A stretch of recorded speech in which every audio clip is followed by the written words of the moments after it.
I am an unapologetic Funko fanatic. I collect mostly the Pops, but I do have other products from Funko as well. But the Pops were definitely my favorite. Some people find it childish or call it a waste of money, but hey, whatever, it's my hobby. One afternoon, I was on IG looking for upcoming Pops and putting up pictures of my latest finds when I received a DM from one of my followers.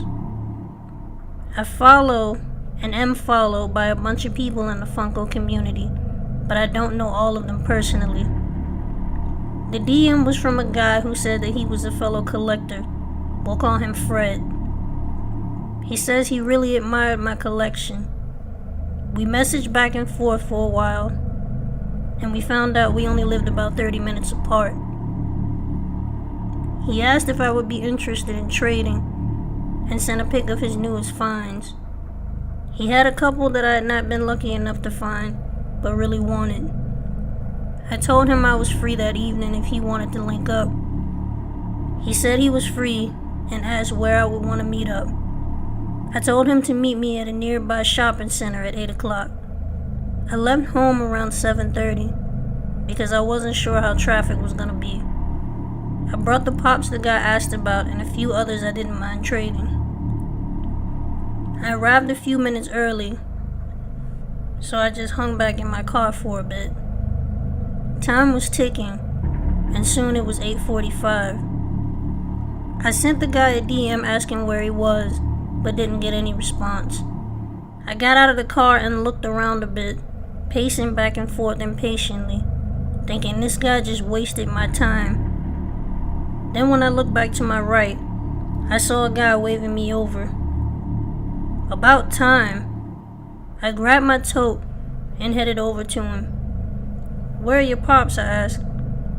"I left them in the car," he said. He said he came in from a different direction and was parked in the back of the lot. "I think you're really gonna like what I got," he said. "Yeah, me too," I replied. "I brought a few Chase Pops and a couple exclusives." As we were walking, I heard my phone go off, but I was using both hands to carry my tote. We came to the front of the Kia Soul. He said the Pops were in the back and give him a sec because he brought a lot. My phone went off again, so this time I put the tote down and grabbed my phone out of my pocket.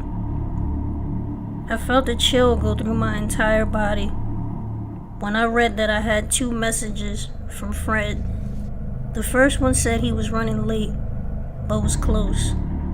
The second one that he just sent said I just pulled up. I'm in a black Charger, wearing a red shirt.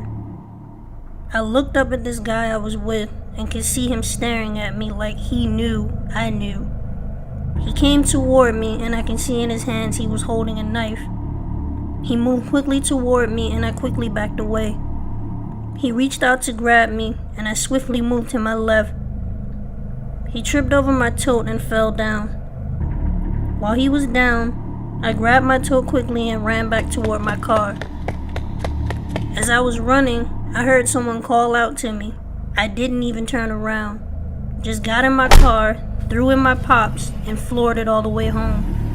I had a few messages from Fred when I got home. I messaged him back and told him everything that happened. As a matter of fact, he's the only person I ever told about what happened that night. I told Fred, with no offense to him, I would be doing all my trades through the mail from now on.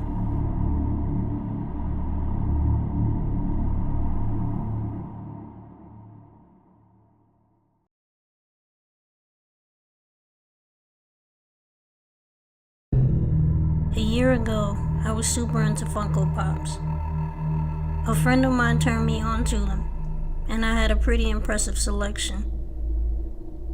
My only problem was I was never lucky when it came to finding the Chase Pops. I mean, I was only 14 and I didn't drive, so by the time I got out of school and convinced my dad to take me to the store, I'd be too late, and I didn't want to pay the ridiculous price the flippers wanted for them. One day I convinced my dad to take me pop hunting for a Chase that had just come out. We got up early that morning to get started. We must have gone to about 4 different FYEs when my dad said, "That's it. We're done with this. We're going home." After some serious begging, I convinced my dad to try one last FYE. It was at a mall about 30 minutes from where we were. My dad dropped me off in front and told me to text him when I was done. He'd wait in the car. I'd never been to this mall before, so it took me about 15 minutes to find the FYE. When I did, I gotta say I was really impressed with what I saw. They had a huge wall full of pops. I headed right in and started searching. They were in no particular order, so I knew this could take a while. As I was going through this massive wall, I heard someone from behind me ask, "What exactly are you looking for? Maybe I can help."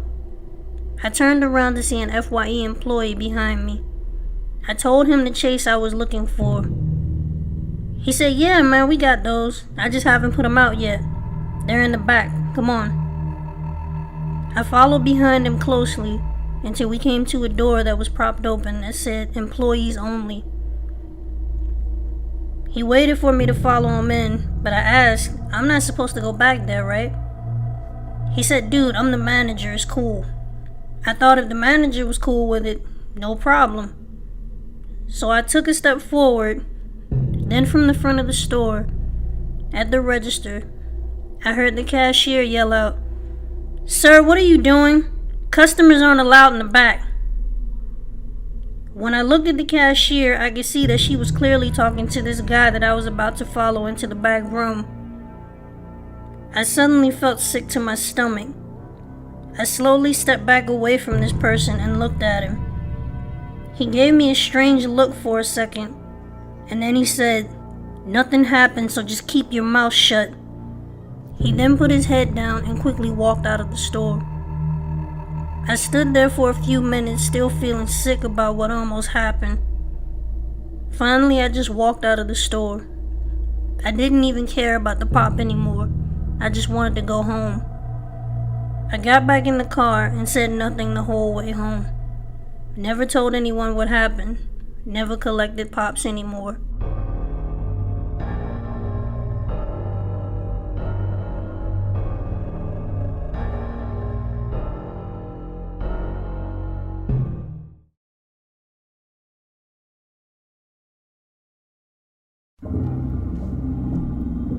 My best friend Jessica and I are big time pop hunters.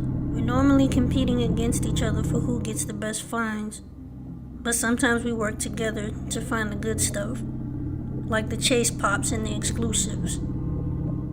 On one particular day, an exclusive was coming out at Hot Topic, so Jess and I, being the dedicated collectors we were, decided to camp out in the mall parking lot to get to them first. To some, this may seem stupid and unnecessary, but so what? This was our hobby. We pulled in the parking lot at around 4 a.m. We spent the first hour talking, listening to music, and messing around on our phones. But as 5 a.m. rolled up on us, we were both clearly very sleepy. We both started dozing off at the same time. At one point, Jess was trying to wake me up to tell me that she needed to stretch her legs. I was half asleep when she said this. I told her to just go ahead. I heard her get out of the car and the door shut behind her. I locked the door and quickly went back to sleep. I woke up at the sound of knocking on the passenger side window.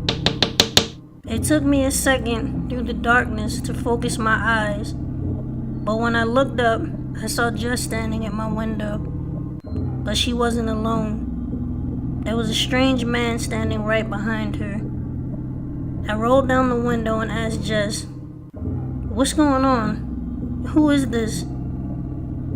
I looked in Jess's face and saw tears running down her cheek as she slowly said, "He has a gun." My heart immediately started beating out of my chest. I thought this couldn't be real. This guy looked at me from behind Jess. He had such an intense stare with so much hatred in his eyes. He told me to unlock the back door. I did. He opened it up and told Jess to get in the back seat. She slowly started walking toward the door. While she walked, I saw a gun in the man's hand. He had it pointed right up against her back. When Jess got to the back door, she stopped. I looked at her, and she was gesturing with her eyes for me to look forward. I turned forward to see a white car driving in the parking lot ahead of us. The man yelled for her to get in the car. As soon as Jess got in the car, I started honking on the car horn, hard, trying to get the white car's attention. This distracted the guy with the gun long enough for Jessica to close the door and lock it. I was so scared, I thought this guy was gonna shoot through the window or something. But when he looked up and saw the white car coming, he just took off running. I kept on honking until the white car was parked directly in front of us. It turned out to be mall security. He had seen Jessica walking around the lot on the security cameras, so he came out to look for her. Jessica said while she was walking back toward the car, a man jumped out of the darkness and pointed a gun at her and forced her back to the car. As terrifying as this whole thing was, it didn't stop us from collecting, and we did get the pops we camped out for that morning. But we both agreed this was our last camp out.